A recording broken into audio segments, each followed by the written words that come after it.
Sir. हाँ बोल। Complaint register करनी है। कैसा कंप्लेंट? मर्डर। किसका मर्डर हुआ है? हुआ नहीं सर, होने वाला है। किसका मर्डर होने वाला है? मेरा। तुमको कौन मारने वाला है? वो ढूंढना आपका काम है ना सर। तुम सच बोल रहे हो? यही मेरी नियति है।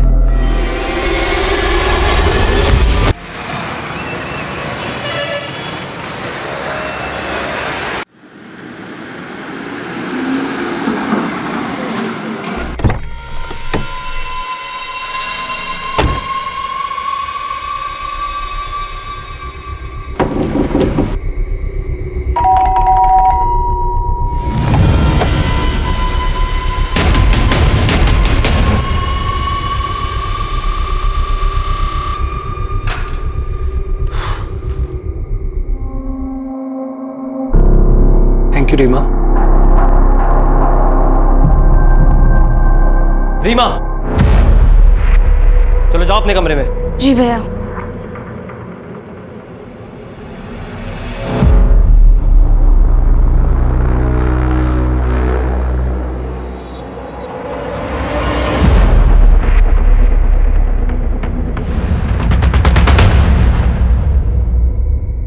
ये आयुष की हरकतें खानदान की नाक कटवा देगी। किसका खानदान? मेरा या आपका?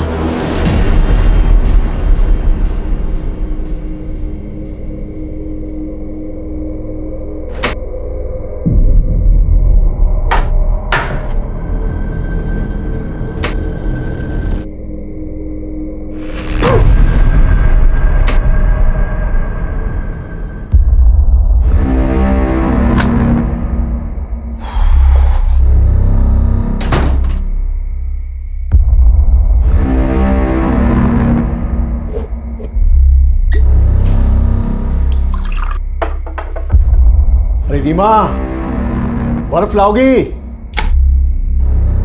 सॉरी अंकल, वो बर्फ रखना भूल गई थी। कोई बात नहीं बेटा, गलती किससे नहीं होती। हाँ? जाओ आराम। तुझे तो बुखार है, चल दवाई देता हूँ, कल सुबह तक ठीक हो जाएगी। हाँ? चल चल चल चल।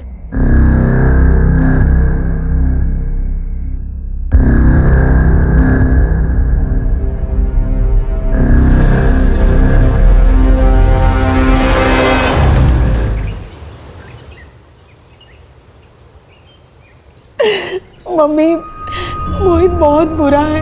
मैंने उस पर कितना भरोसा किया था। उसके कहने पर उसके साथ घर छोड़ के भाग गई, उससे शादी की। मैंने बहुत बड़ी गलती कर दी मम्मी। काश मैंने आपकी बात मान ली होती। अब मैं उसके पास कभी वापस नहीं जाऊंगी। नन्नी, ये क्या है नन्नी? हमारा थोड़ा झगड़ा क्या हो गया, तुम घर छोड़कर चली आई? चलो कोई बात नहीं, घर चलो। नहीं, मैं कह रहा हूं ना घर चलो। नहीं आऊंगी मैं कह रहा हूं। हाथ मत लगा मेरी बहन को। वो मेरी पत्नी है, समझा तू? चल चल निकल अब। अरे एक मिनट, अब मैं दिखाता हूं कि मैं क्या कर सकता हूं। किसी को नहीं छोड़ूंगा। जा, मत छोड़ना, जा निकल। अब मैं बताता हूं, रुक। आयुष भैया,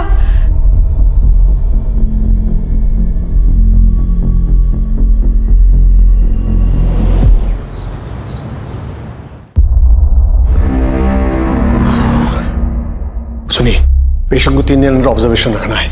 बीपी और शुगर मॉनिटर करते रहना है सर। ओके या पापा, आपने मेरा क्रेडिट कार्ड ब्लॉक क्यों की? पैसे खर्च करने की एक लिमिट होती है। लेकिन आपकी दी हुई लिमिट में ही तो कर रहा हूं ना पापा। 1 महीने का खर्च 1 हफ्ते में कर रहे हो। लेकिन किसी इंसान के नो मोर आर्ग्यूमेंट्स। आप अपनी मनमानी कब तक करते रहेंगे पापा? जब तक जिंदा हूं तब तक। सर, वो प्रदीप जी अपने अकाउंटेंट। क्या हुआ उनको? सर जल्दी चलिए सर।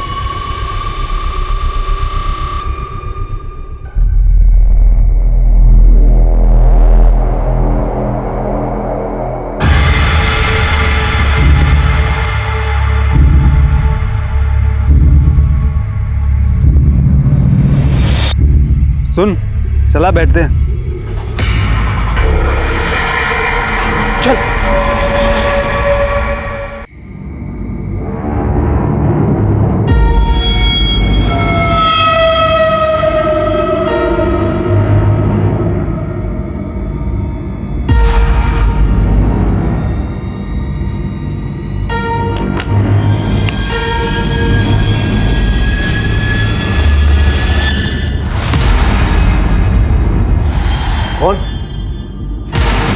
कौन है तू?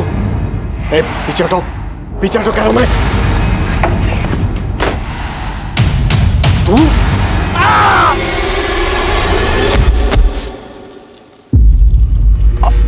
आवाज गोविंदा, कहीं कुछ आवाज हुई है? अरे कोई आवाज नहीं है, तुझे चढ़ गई है। चुपचाप दारू का मजा ले। अरे इतनी भी नहीं चढ़ी है। हो गया, मैं देख के आता हूँ।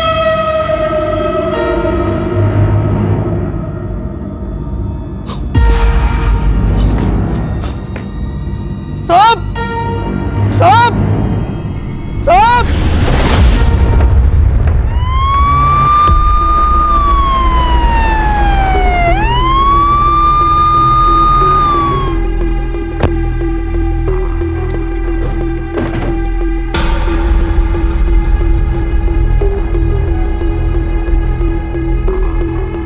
सर ये तो डॉक्टर सुजीत है, हमारे प्रदेश के बहुत बड़े सर्जन हैं। इंदौर में खुद का हॉस्पिटल भी है सर। इनके परिवार में कोई? सर मैं राकेश, सर मैंने ही आपको फ़ोन किया था। सर अंदर।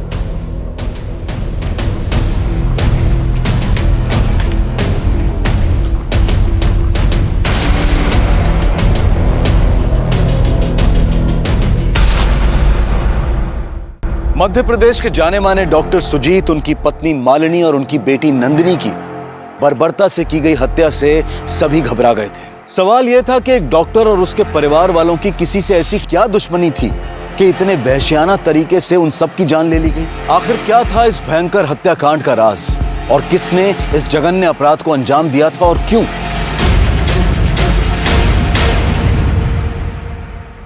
घर में और कौन कौन है? सर मैं रहता हूँ और सुजीत अंकल का बेटा आयुष। कहाँ पे वो? सर वो कहीं बाहर गया हुआ है, मैंने फ़ोन किया पर लग नहीं रहा है। कोई और नंबर है? उनकी गर्लफ्रेंड संचिता का।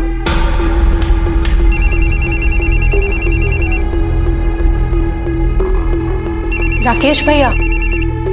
जी राकेश भैया। संचिता, आयुष है? आयुष तो नहीं है।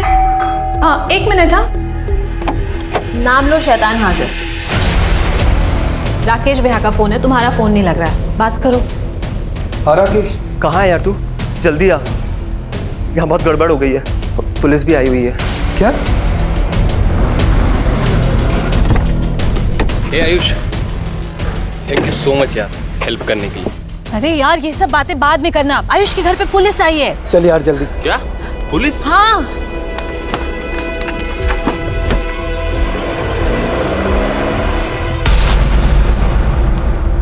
डॉक्टर सुजीत की तरह चाबी मिली है।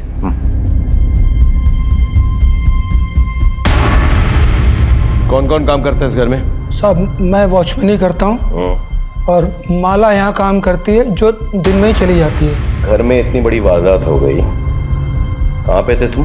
अब मैं इनके पास था। इनके साथ कहाँ पे थे? बगल वाले बंगले में।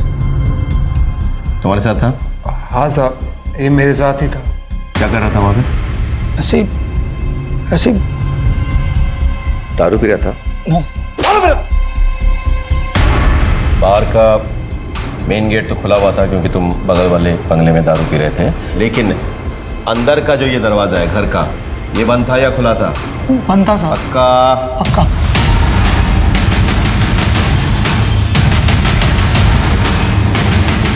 चाबी किसके पास रहती है? राकेश भैया के पास और मालिक डॉक्टर सुजीत के पास और आयुष भैया के पास। लेकिन सर डॉक्टर सुजीत की चाबी तो उनके जेब में से ही मिली। और किस किस के पास रहती है चाबी?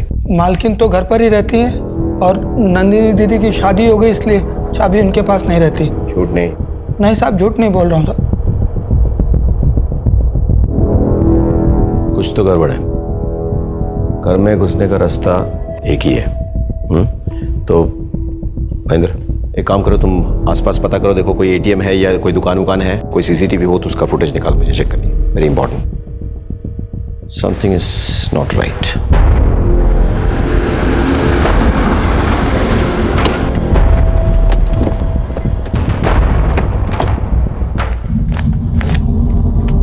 पापा, पापा। आयुष। माँ, नंदनी।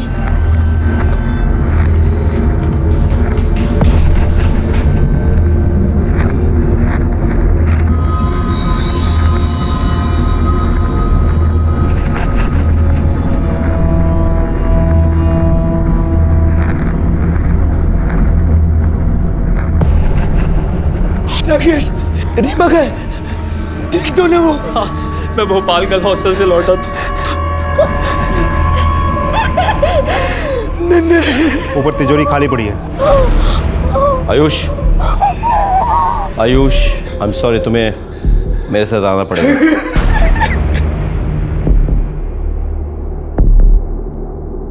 क्या था इस तिजोरी में?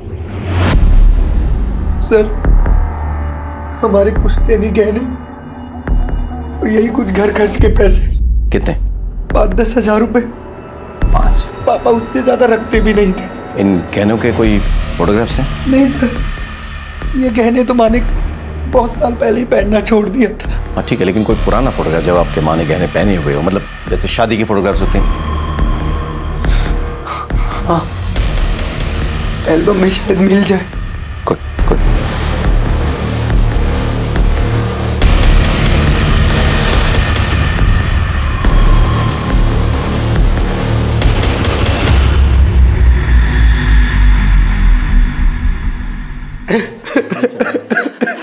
संदीप, मोहित,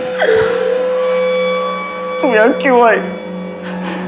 अगर तुम हमारे घर होती तो आज ये सब नहीं होता Nandi. Excuse me, don't touch the body, please don't touch the body.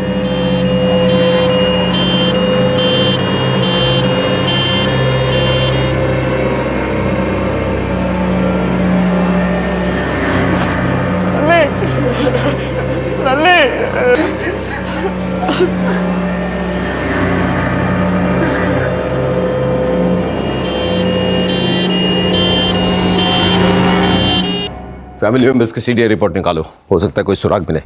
और एक टीम को डॉक्टर सुजीत के अस्पताल भेजो, पता करो किसी इलाज में कोई प्रॉब्लम हुआ है कि नहीं। आजकल ऐसे केसेस बहुत हो रहे हैं जहाँ पे अगर कुछ हो जाता है तो पेशेंट्स डॉक्टर को जिम्मेदार ठहराते हैं और हंगामा करते हैं। Okay, let's go down with, come on sir.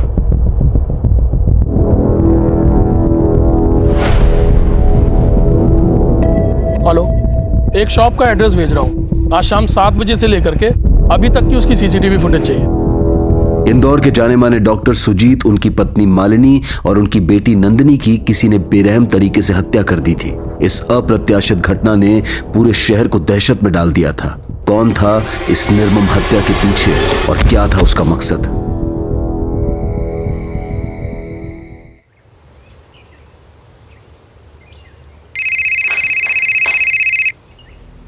Rakesh भैया, आपका फोन बज रहा है। राकेश जी, मैं भोपाल के गर्ल्स हॉस्टल से बोल रही हूँ। जी। हमने आज अटेंडेंस ली तो पता चला कि रीमा हॉस्टल में नहीं है, और लड़कियों से पूछताछ की तो पता चला कि वो तो कल रात से ही गायब है। ऐसे कैसे हो सकता है?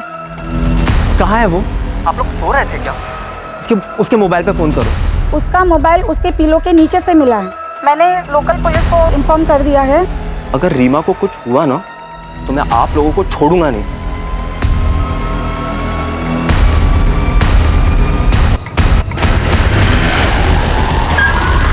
जैन सर। जैन सर, मैंने वॉचमैन और पड़ोसियों से पूछताछ की तो पता चला कि नंदिनी ने घर से भाग के मोहित से शादी की थी। अच्छा? ये सर, दोनों के बीच इन दिनों काफ़ी झगड़े चल रहे थे। जब नंदिनी को अपनी गलती का एहसास हुआ तो मायके वापस चली गई थी। सर, पोस्टमार्टम रिपोर्ट अभी बन रही है सर। डॉक्टर का कहना है कि जिस तरीके के घाव के निशान हैं वो किसी नौसिखिए का काम हो सकता है, क्योंकि कोई भी प्रोफेशनल किलर इस तरीके से वार नहीं करता।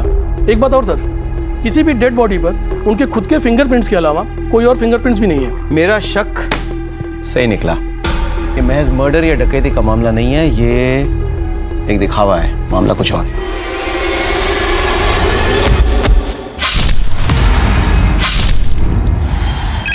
Excuse me sir. Hello sir, एक इंफॉर्मेशन देनी है।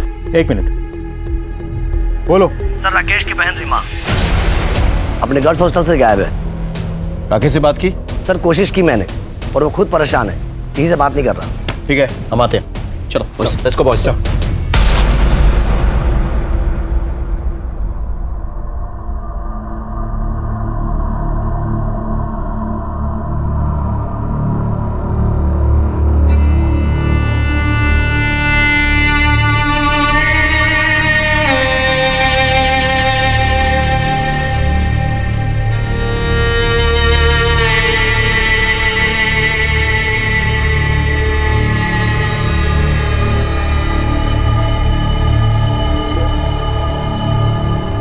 देखो।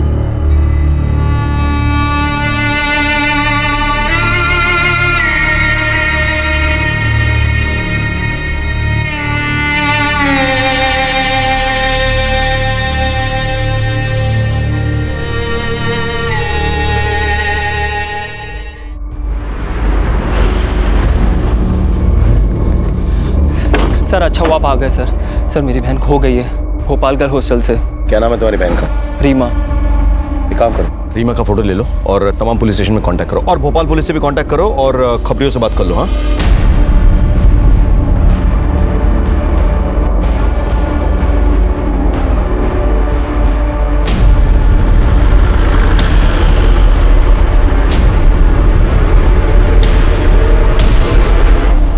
जैन सर। जैन बेटा। आप पुलिस इंस्पेक्टर हो ना? सो तो हूँ। ये चिट्ठी है। चिट्ठी किसने दी?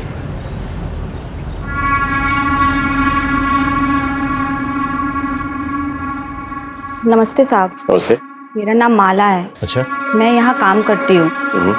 सर जब कल सुबह मैं काम के लिए आई तो मैंने देखा कि मम्मी शायद मैं शादी के लिए रेडी ही नहीं थी। प्यार करते वक्त ऐसा लगा जैसे मोहित इस दुनिया का सबसे अच्छा लड़का है। उसके साथ शादी करके मैं हमेशा खुश रहूंगी, लेकिन सच्चाई कुछ और ही निकली। फिर क्या पिछले 1.5 साल से तुम लोग सिर्फ लड़ते रहे? नहीं मम्मी, ज्यादातर वक्त तो हम खुश ही थे, लेकिन अभी अभी बहुत झगड़े होने लगे हैं। तो फिर उन पलों के खातिर अपने रिश्ते को और एक मौका दो, देखना खुशियाँ फिर लौटेगी।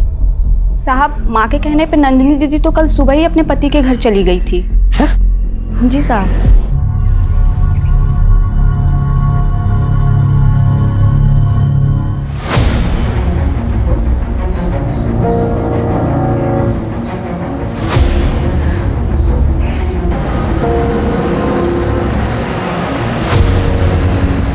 एक्सक्यूज मी, आप मुझे लिफ्ट दे सकते हैं?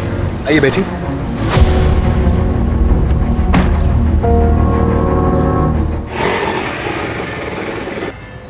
कितना? 50।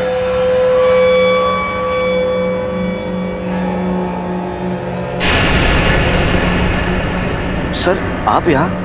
हमें तुमसे कुछ बात करनी है मोहित। हाँ हाँ अंदर आइए ना। आइए सर। अरे सर वो कल रात को मैं अकेला था। अब आइए ना, बैठिए ना सर। वैसे भी सर मैं आपके पास कल रात को आने ही वाला था।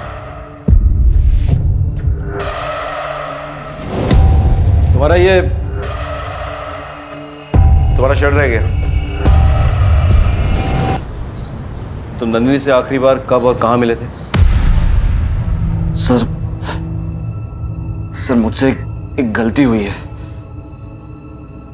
कल नन्नी यहाँ आई थी।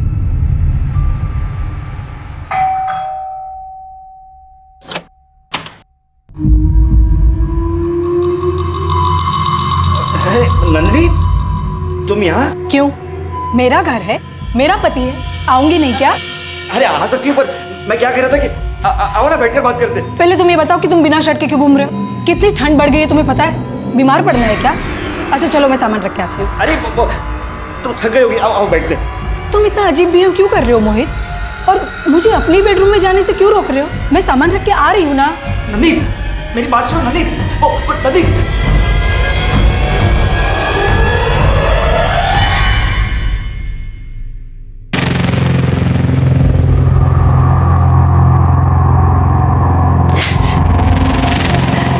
मैंने कभी नहीं सोचा था कि तुम इतना नीचे गिर जाओगे।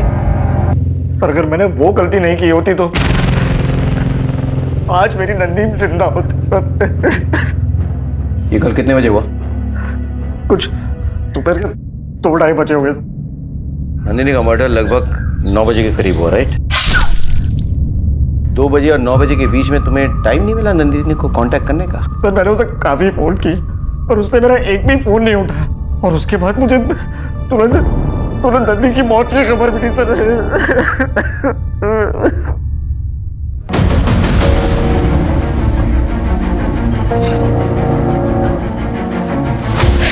आप ठीक तो है ना? हाँ।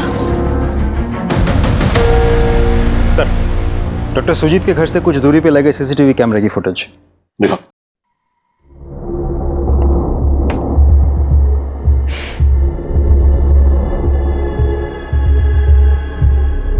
से कुछ पता नहीं चल रहा है। ये तो ऑटो रिक्शा में लोग आते जाते देख रहे हैं बस। इस केस के तमाम पहलू अनक्लियर हैं। एक काम करते हैं कि इसकी एक एक कड़ी को जोड़ते हैं।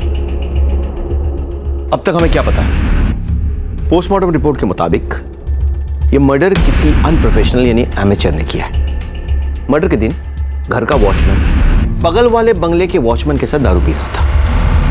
घर का दरवाजा खुला हुआ था, लेकिन जबरदस्ती घुसने की कोई निशानी नहीं। तिजोरी खुली पड़ी थी, गहने गायब थे। किसी ने इसे डकैती और मर्डर का रूप देने की कोशिश की, लेकिन तमाम सर्कमस्टेंशियल एविडेंस यही कहती हैं कि ये गलत है। अच्छा, डॉक्टर और उसके फैमिली की किसी के साथ कोई जाती दुश्मनी थी? नहीं सर।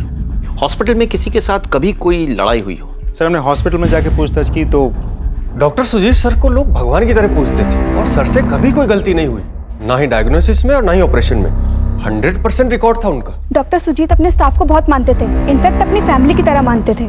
सर हॉस्पिटल के सारे स्टाफ तो डॉक्टर सुजीत की बहुत तारीफ कर रहे थे। सर सीडीआर रिपोर्ट आ गई सर।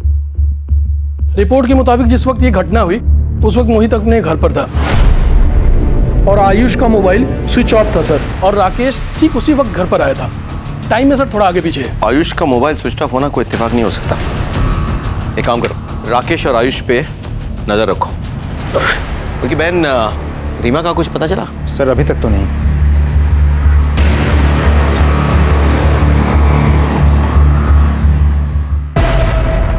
आप ये कहाँ ले जा रहे हैं? उस रास्ते पे गड्ढे और ट्रैफिक बहुत है, यहाँ से शॉर्टकट है, जल्दी पहुंचेंगी आप।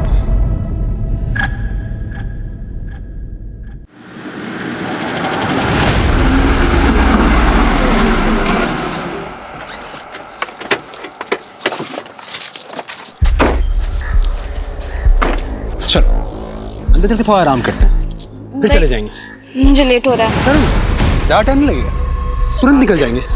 मैं यही ठीक हूँ। अरे चलो ना, ऐसा नहीं होता है ना। चलो नहीं, चलो बोला ना, समझा नहीं तुम्हें? हाँ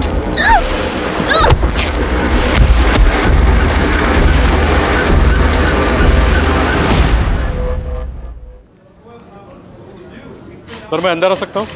हाँ आइए। जय हिंद सर। जय हिंद। मैं पांडे, पलाशिया पुलिस स्टेशन। जी। डॉक्टर सुजीत मर्डर केस के बारे में हमारे पास जानकारी थी। अच्छा, व्हाट? आयुष ने अपने मर्डर की एनसी लिखवाई है? कंप्लेन रजिस्टर करनी। कैसा कंप्लेन? मर्डर। फिर किसका मर्डर होने वाला है? मेरा।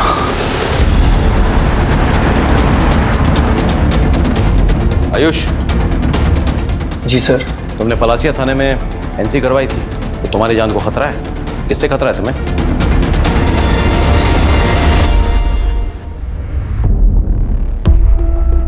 मतलब तुम्हें डॉक्टर सुजीत से खतरा था? कहीं ऐसा तो नहीं कि डॉक्टर सुजीत तुम्हें मार डाले, इस डर से तुमने उन्हें पहले मार दिया? नहीं सर, उनकी नियति उन्हें ले डूबी सर। लेकिन क्यों?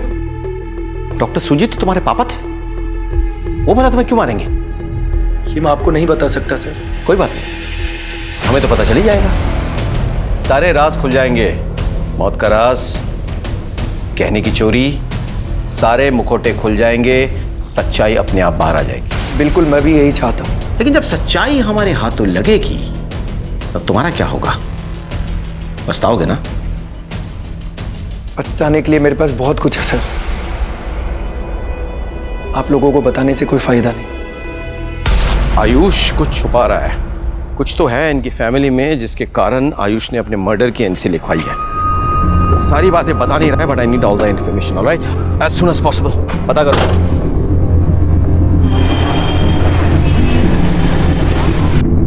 राकेश भैया, राकेश भैया, राकेश भैया। क्या हुआ तुम्हें?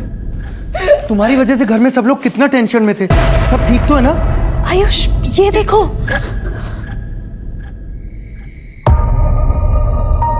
रीमा, बेटे तुम्हारे साथ जो कुछ भी हुआ बहुत बुरा हुआ, लेकिन बिना बताए इस तरह से हॉस्टल से तुमको नहीं भागना चाहिए था। टीवी पर खबर देखी तो पता चला कि अपने घर में 3 मर्डर हुए। मुझे कुछ समझ में नहीं आ रहा था मैं क्या करूं। बहुत घबरा गई थी। हॉस्टल वालों को पूछती तो जब तक राकेश भैया लेने नहीं आते तब तक वो मुझे नहीं निकलने देते, इसलिए मैं किसी को बिना बताए चला गया। बेटे तो सब ठीक हो जाएगा, हम लोग हैं, will take care of you, ठीक है, डरो मत। बेटे तुम्हारे भैया कहाँ पे? वो सुजीत अपने आप को डॉक्टर कहलाता था। साले की इतनी सेवा की, क्या दिया उसने मुझे? हाँ, भला आश्रित बना के एहसान जताता रहा और अपने इशारों पे नचाता रहा, ये करो वो करो, ऐसा करो वैसा करो। अबे उसने तुझे और तेरी बहन को पाल पोस के इतना बड़ा किया है, आज ही उनका दाह संस्कार हुआ है, तो उन्हीं के पैसों के पी के उन्हीं को गाली दे रहा है। अच्छा हुआ मर गया साला। और तू अपना मुंह बंद रखा कर, तेरे को पैसे चाहिए ना, ये ले, तेरा ये भी ले, खुश। अब दोबारा कभी मुझे रोकना नहीं और टोकना नहीं, समझा? अब वैसे भी बहुत जल्द मैं इसी बार में विदेशी पीऊँगा। तू जानता नहीं है, मेरी किस्मत आधी खुल चुकी है और आधी खुलने वाली है।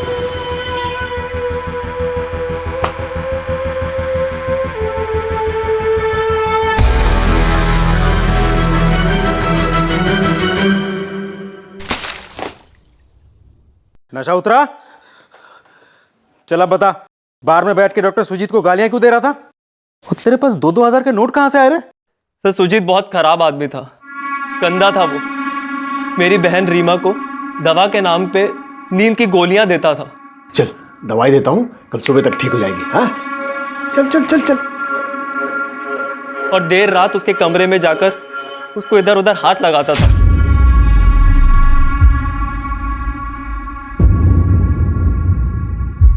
सुजीत!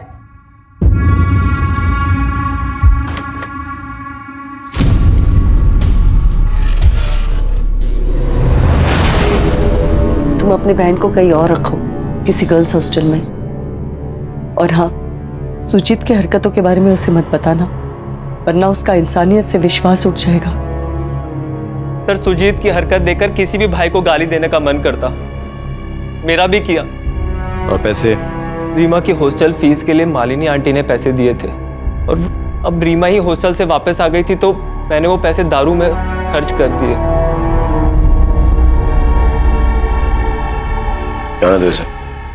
चरित्र किसी भी गुनाह के पीछे सबसे ज्यादा अहम होता है उसमें शामिल लोगों का चरित्र। और डॉक्टर सुजीत के चरित्र पर हुए पर्दाफाश ने तो जैसे पुलिस को भी सख्ते में ला दिया था। एक एक करके इस केस में शामिल सभी लोगों के असली रंग पुलिस के सामने आ रहे थे। सब ने अपने चेहरे पर कोई ना कोई मुखौटा लगाया हुआ था। कौन सा चेहरा असली था और कौन सा नकली, ये पता लगाना पुलिस के लिए वाकई चुनौतीपूर्ण था। हर किसी के अपने अपने मकसद थे, कौन सच बोल रहा था और कौन झूठ, इसका पता लगाकर असली मुजरिमों तक पहुंचने का पुलिस का प्रयास जारी था।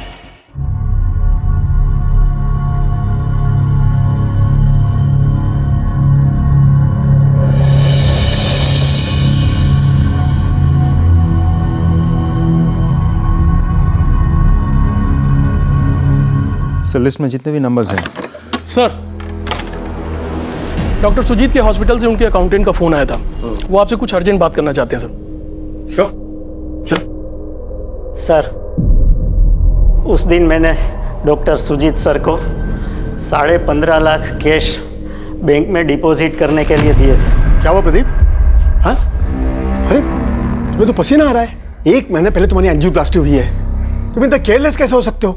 जरूर तुम्हारा बीपी बढ़ गया होगा। सिस्टर इन्हें एडमिशन करने की तैयारी करो, और जो दवाई लिख के दूंगा वो इन्हें देना है। 3 दिन तक कोई काम नहीं करनी है। सर पहले मैं बैंक में कैश डिपॉजिट करके आऊँ, बहुत बड़ी अमाउंट है सर, 15.5 लाख, फिर आके मैं एडमिट हो जाऊंगा।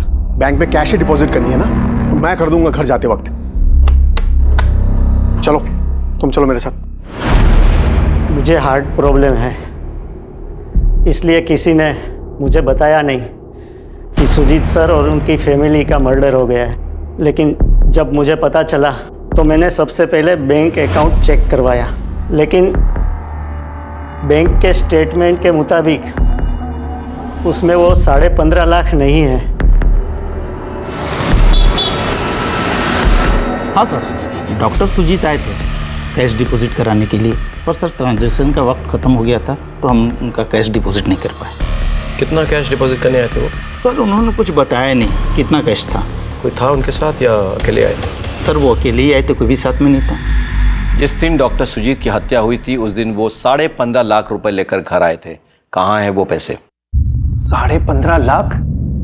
सर पापा इतने पैसे घर में कभी रखते ही नहीं थे। मैंने पूछा कहाँ है वो 15.5 लाख रुपए? सर मैं सच बता रहा हूँ, मुझे कुछ नहीं पता। अगर तुमसे कोई गलती हुई हो तो हमें बता दो, डरने की बात नहीं है, हम तुम्हारी मदद करेंगे। बताओ। लेकिन सर आप कौन से 15.5 लाख की बात कर रहे हैं? मुझे पता ही नहीं। मैं वही 15.5 लाख की बात कर रहा हूँ जो डॉक्टर सुजीत अस्पताल से निकालकर बैंक में डिपॉजिट करने गए थे और उसके बाद उसे घर लेके आए थे। सर एक ज्वेलर आया है, चोरी हुई गहने की जो फोटोज हमने भेजी थी उसके बारे में कुछ कहना चाहता है। बुलाओ उसे। सर अभी एक आदमी दुकान पर आया था, आपने जैसी पिक्चर भेजी थी वैसे ही पुराने गहने बेचने आया था जी।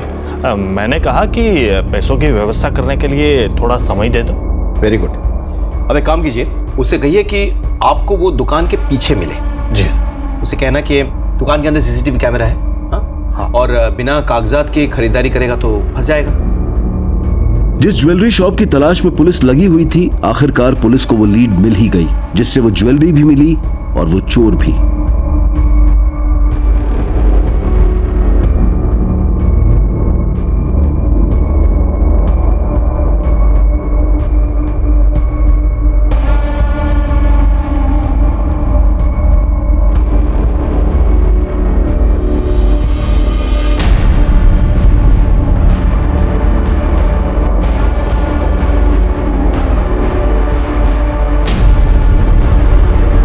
और लाए हो?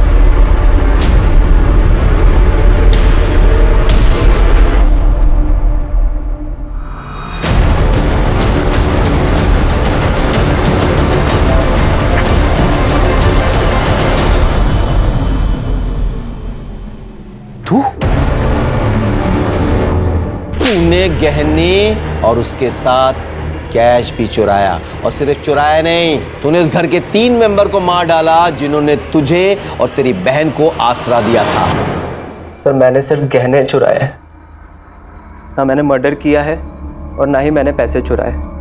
सर वहाँ पे पैसे थे ही नहीं। सर मैं रीमा को भोपाल गर्ल हॉस्टल जब छोड़कर वापस आया,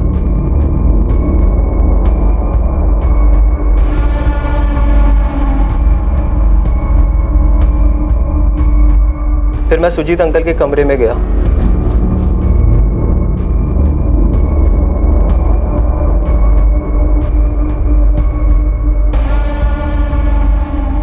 साहब मैंने मर्डर नहीं किया साहब, मैंने मर्डर नहीं किया। इसकी पूछताछ जारी रखो अलग तरीके से। राकेश के सामान की छानबीन करो, उसकी बहन रीमा का भी। राकेश का कहाँ आना जाना है, किसके साथ उठना बैठना है, कहाँ मिलना जुलना है, हर चीज पता करो। कहीं ना कहीं कैश छिपाया होगा उसने। मोहित के घर भी छान मारो, संजीता के घर भी सर्च करो। ये 15.5 लाख कैश हमें मिलनी चाहिए। इस केस का सबसे बड़ा ट्विस्ट है वो 15.5 लाख रुपए।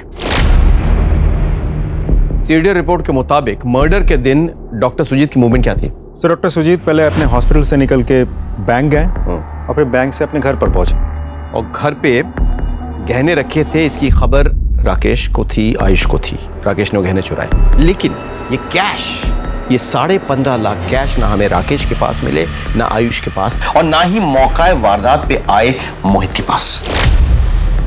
एक काम करो महेंद्र, अस्पताल और बैंक के सीसीटीवी फुटेज निकालो, मुझे चेक करना है। सर आपका शक सही निकला। डॉक्टर सुजीत की फैमिली में वाकई बहुत राज छुपे हैं। एक्चुअली इनकी फैमिली का एक राज है सर। कैसा राज? आयुष सुजीत का अपना बेटा नहीं है, वो मालिनी की नाजायज औलाद है। सुजीत मालिनी के पिता के हॉस्पिटल में जूनियर डॉक्टर था। मालिनी अपने प्रेमी से प्रेग्नेंट हो गई, प्रेमी भाग गया। इज्जत बचाने के लिए मालिनी के पिता ने मालिनी की शादी सुजीत से कर दी। सुजीत ने भी प्रॉपर्टी के लालच में मालिनी से शादी कर ली। सुजीत मालिनी को खुश रखने की कोशिश करता था, पर वो सब दिखावा था। वो तो मालिनी के पैसे लेकर अय्याशी में उड़ा दिया करता था, इसलिए उन्होंने विल बनाने की बात की। मैंने ही विल बनाई थी। विल के अनुसार 25 साल पूरा होते ही आयुष पूरी प्रॉपर्टी का मालिक बन जाएगा। कुछ समय के बाद मेरे पिता के दोस्त इस दुनिया को छोड़ गए। सुजीत को विल का पता चला और तब से उसकी आंखों में आयुष और मालिनी खटकने लग गए। मुझे पता था सर कि आपको पता लग ही जाएगा, लेकिन सच तो यह है कि मेरे बाप ने मेरी मां को इतना टॉर्चर किया था कि मेरी मां एक अलग ही जोन में चली गई। वो इतनी गुमसुम रहने लगी थी, कभी किसी से बात ही नहीं करती थी। पूरी दौलत हथियाने में सबसे बड़ी रुकावट सिर्फ और सिर्फ मैं ही था। कहानी इंटरेस्टिंग है, लेकिन इससे तुम बेगुनाह साबित नहीं हो जाते, बल्कि और बड़े सस्पेक्ट बन जाते हो। तुमने डॉक्टर सुजीत को मार डाला, मालिनी और नंदिनी ने वो देख लिया, यानी कि वे विटनेस बन गए। मजबूरन तुमने उन विटनेसेस को खत्म कर डाला, है ना? एक भरे पूरे परिवार की हत्या, 15 लाख रुपए की चोरी, रीमा की इज्जत पर की गई घिनौनी कोशिश। ऐसा लग रहा था जैसे पुलिस एक साथ कई केसेस सॉल्व कर रही थी। इन सब की कड़ी एक दूसरे से बड़े ही पेचीदा तरीके से जुड़ी हुई थी। पर अब सवाल यह था कि क्या पुलिस इस गुत्थी को सुलझा पाएगी?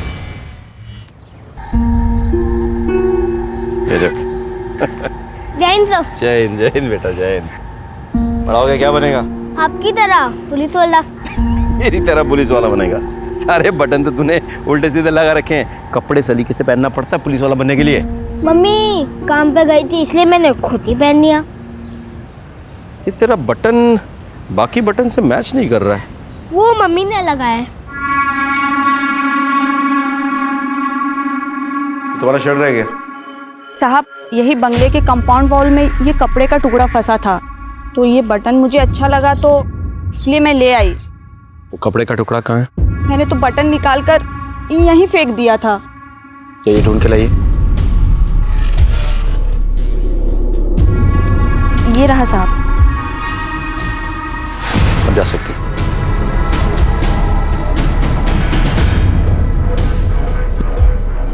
सर ये शर्ट का टुकड़ा मेरा नहीं है।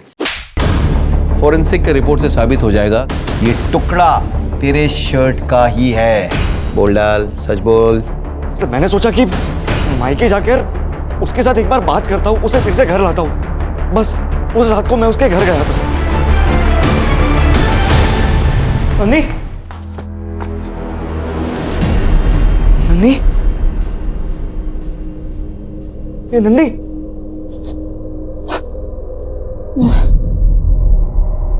अरे देखो साहब को क्या हुआ, देखो देखो साहब को क्या हुआ, ऊपर देख रहे। बोल रहा है तू, सच बोल। तू अपने पत्नी को वहां से जबरदस्ती लेके जाना चाहता था। तेरे ससुर ने तुझे रोकने की कोशिश की तो तूने उसे धक्का दिया और उससे वो मर गया। बोल बोल, ऐसा हुआ कि नहीं? हाँ, तेरी पत्नी ने हमें फोन करने की कोशिश की तो तूने उसे भी मार डाला। आवाज सुनकर तेरी सास वहां पे आई, वो विटनेस न बन जाए ये सोचकर तूने उसे भी मार डाला। बोल, सच है कि नहीं? सर ये सच नहीं है सर। 15.5 लाख कहाँ पे है? बोल। सर इस बारे में मुझे कुछ नहीं मालूम। महेंद्र सर, अपने स्टाइल में इंट्रोगेशन जारी रखो जब तक ये सच नहीं उगल लेता। सर मेरी बात।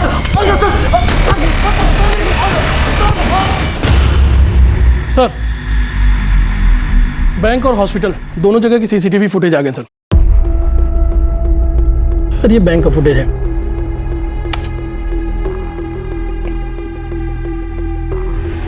यहाँ पे क्या कर रहा है? इसे उठा के लाओ और इसका सीडीआर रिपोर्ट निकालो। बोलो अर्जेंट है।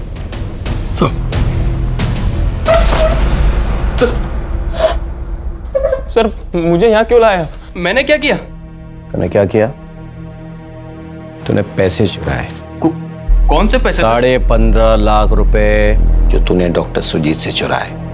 कहाँ पे है वो पैसे? सर मुझे नहीं पता। नहीं चुराए? हाँ? तू जानता था डॉक्टर सुजीत 15.5 लाख रुपए कैश लेकर बैंक गए, पता था कि नहीं? नहीं सर। महेंद्र इसे क्लिप दिखाओ जरा।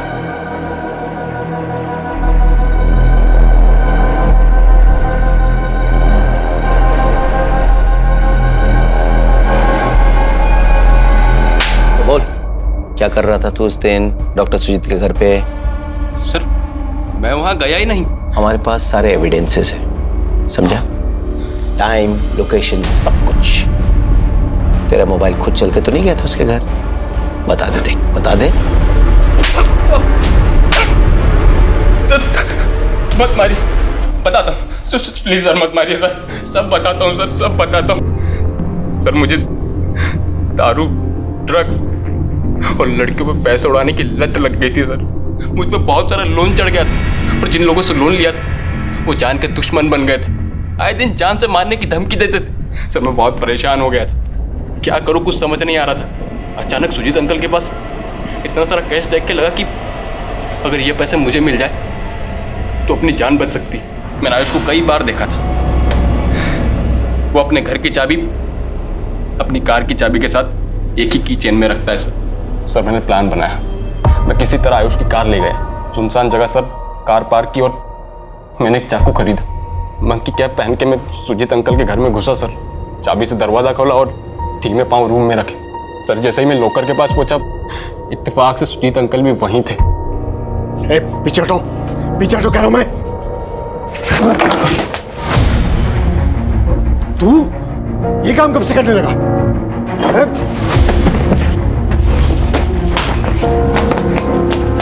उन्होंने मेरा चेहरा देख लिया सर। अब अगर उन्हें नहीं मारता मैं तो वो सबको मेरा नाम बता देते। बचाओ! बचाओ! उन्हें मारना जरूरी हो गया था सर। नहीं, बैग मुझे दे दो। नहीं दूंगा। अरे मैं कह रहा हूँ बैग मुझे दे दो।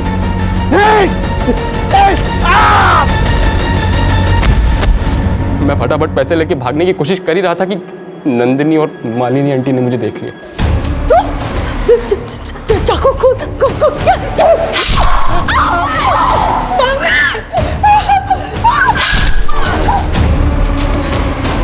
दोनों को मारने के अलावा मेरे पास कोई चारा नहीं था।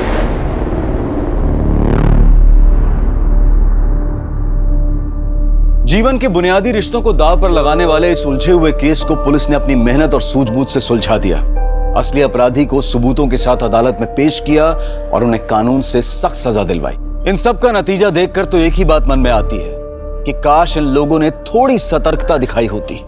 काश डॉक्टर सुजीत और आयुष ने अभिषेक के पैसों के लालच को समझा होता। काश नंदिनी लव मैरिज को सुलझे हुए ढंग से हैंडल करती। काश रीमा सुजीत के मन में छिपे हुए पाप को जान पाती। काश आयुष अपनी मां को अत्याचारी बाप से अलग करता और काश अभिषेक अपने लालच पर कंट्रोल रखता तो आज डॉक्टर सुजीत, मालिनी, नंदिनी जिंदा होते। ये लोग तो सतर्क नहीं रहे, लेकिन आप और हम सतर्क रहकर आने वाले खतरे से अवश्य बच सकते हैं। अब मैं अनूप सोनी आपसे विदा लेता हूं। आपसे फिर मुलाकात होगी क्राइम पेट्रोल सतर्क के ब्लैक हेडलाइंस अध्याय में एक और नए केस के साथ। और याद रखें, क्राइम और आपके बीच में सिर्फ इतना फर्क है कि आप कितने सतर्क हैं। सतर्क रहें, सुरक्षित रहें। जय हिंद।